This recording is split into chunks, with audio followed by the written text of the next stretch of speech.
We saw it, y'all. Episode 3, Uzumaki. I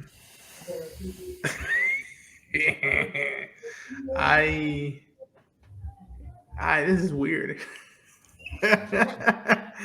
I'm not gonna say it, but I think Sam has a point with his infamous quote now. I think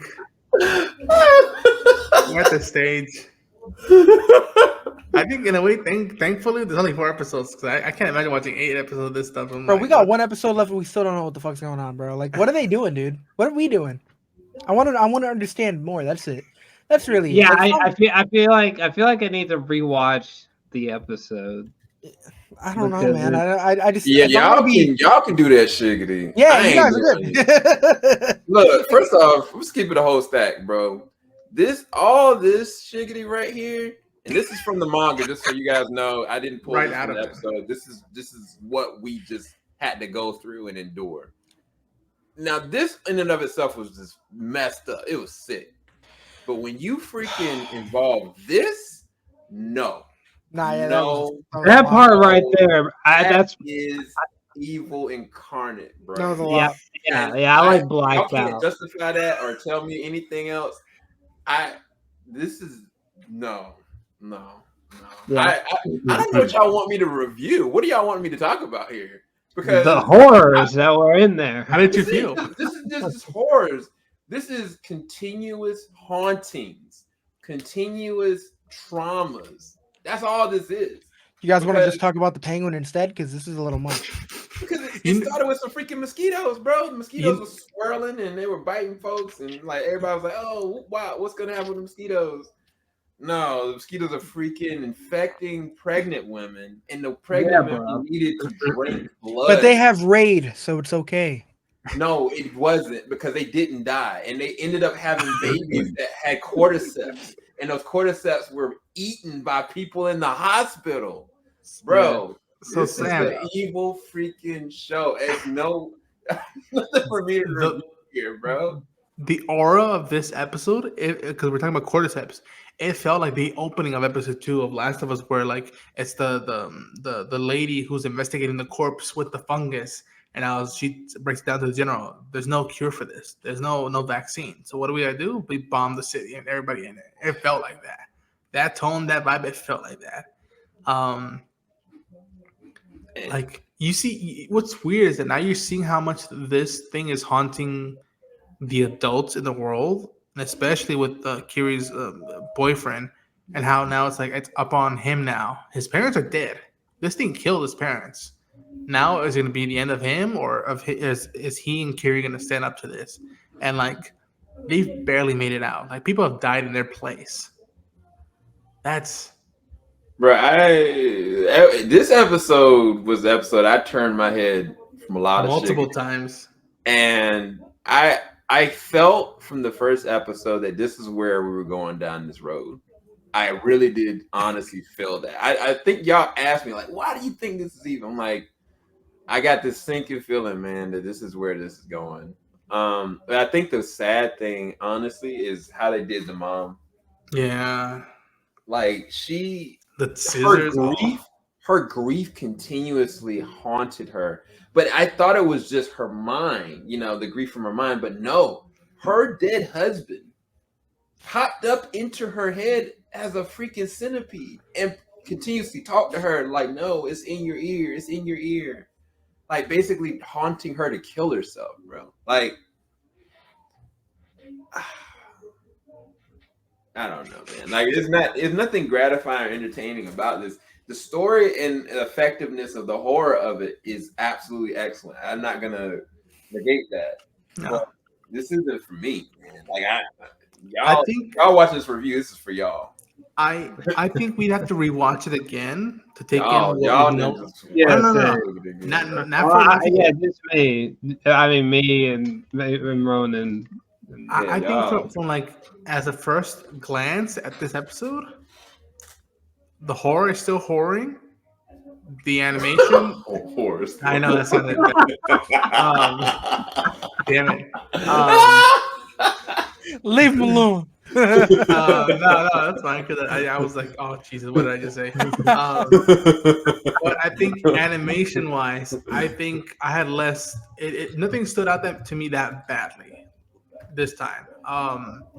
So we have to watch it again just to be like, okay, how did we do this time? I think, thankfully, maybe it's in the book. Does the tsunami, the typhoon, the mosquitoes help the animation team in this regard? I guess.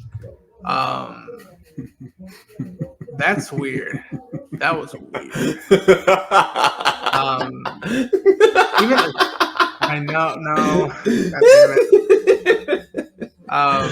it. But Jor-El, how do you feel? Yeah, the dude that brought us into this evil. How you feel, Ninja? I did not bring us here. What do you mean? I hope you feel gratified. I mean, I think my concerns are still the same. Where it's conceptually, I feel like I'm hooked in, and I want to go back and read the manga and stuff like that. But at the same time, I feel like this isn't going to satisfy any of the people skeptical about the animation, you know. But there was nothing there that outraged me personally, because the imagery is so ingenious that even if it's through like a flawed lens, it's still effective, you know.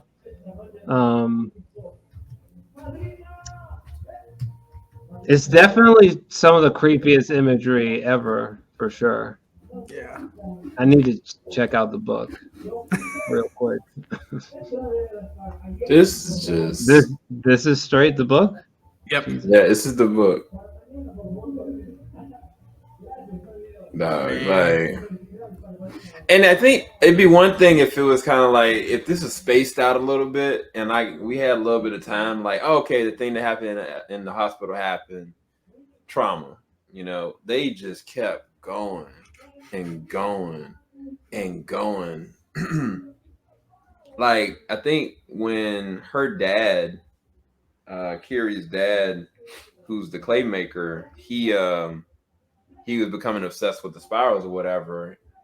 When she started hearing the voices coming out of the fire, I was like, and I mean, y'all tell me, what the heck came out the fire? Nothing good. My language, but F if I know. F if I know. Because I think from that point, whatever came out of there went into the sky. I think that's how the typhoon started. Because of the whatever spirits or evil mess came out of there, I think it went straight up into, and that's how the spiral started, or the typhoon initiated. Because that's when it kind of like, honestly, it's centered on her, and we really don't know when they got spiraled up what affected them, because they got sucked up in some kind of way. They got spared where the other chick died. Like she got the life sucked out of her, but they got spared for some evil reason. But yeah, Busy. How about you? Busy's ready to go to sleep, and he's like, "How dare you bring me into this?" How you feel, Busy? So I had a really good night. I was went out with my friends, and then I come home to this, and it's cool stuff, but I think the babies, that was a lot, Yeah. but shit was freaky. I think they had a lot of creative choices. I mean, some of the things really messed me up, but one thing I really did like is the sequence with the mother. Of course, first off, I don't know how she has access to fucking scissors. I mean, she already cut off her fingertips. I don't know why they gave her scissors again, or why she had scissors. But when they were anytime she was on camera, they had like this odd filter. It kind of looked like a film grainy technique to it, and you could see like the little the little graininess of the screen. So anytime she was on screen, it was already freaky enough, but that little kind of touch just made it creepy. So I mean, the show already does the job when it comes to like making hair stick up on your back. but different things like that, such as like the details, and I just feel like the animation was a little better in areas compared to the last episode. There were some things that I thought were a little funky, such as there was a scene where the house is on fire, and I thought it looked pretty weird.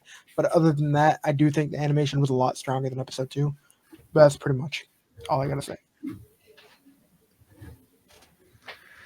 Okay, I think if anybody else has any closing thoughts, I think I like busy. I think I didn't want to give it an A. Like that's how this one was effed up, man. Like I didn't even want to imagine what's waiting for us next week. Yeah, I really want to read the book because it's, I don't know, it's really hard to like create original affecting the horror imagery. It's really hard to do. Yeah, look, bro. This is too far, man. The kids, y'all want to go back in. Oh. That is crazy. Stop showing it, bro. That's insane. What do you mean? I'm not gonna look. Y'all sit there. If we're talking about this shiggity, I'm not gonna ignore what I just saw. Like, well, I don't know how y'all aren't disturbed by this. To be quite honest, I am disturbed by it. Okay. Yeah. Jesus. I don't know what. Wow. That's the one word I'm like out of this episode. Like, wow. Yeah, it's definitely disturbing, my guy.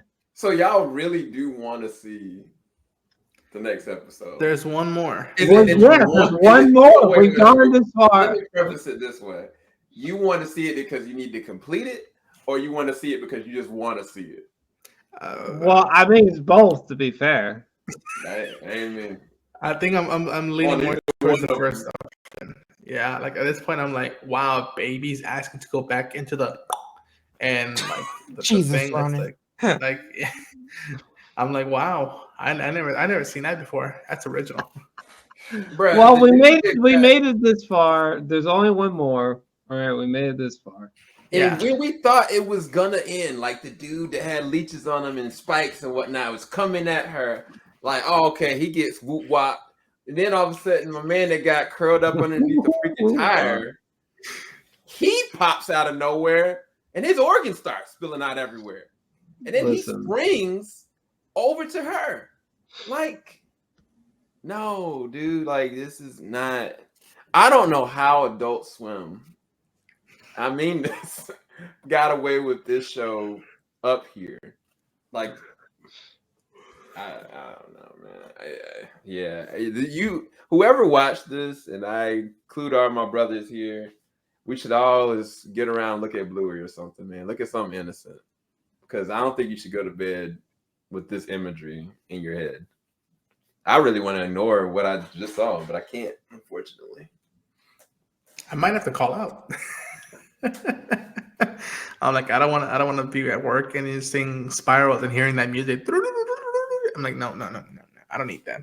Yeah, the music is also is masterful for sure. I've been listening to it here and there, and it's insane. Him on that saxophone.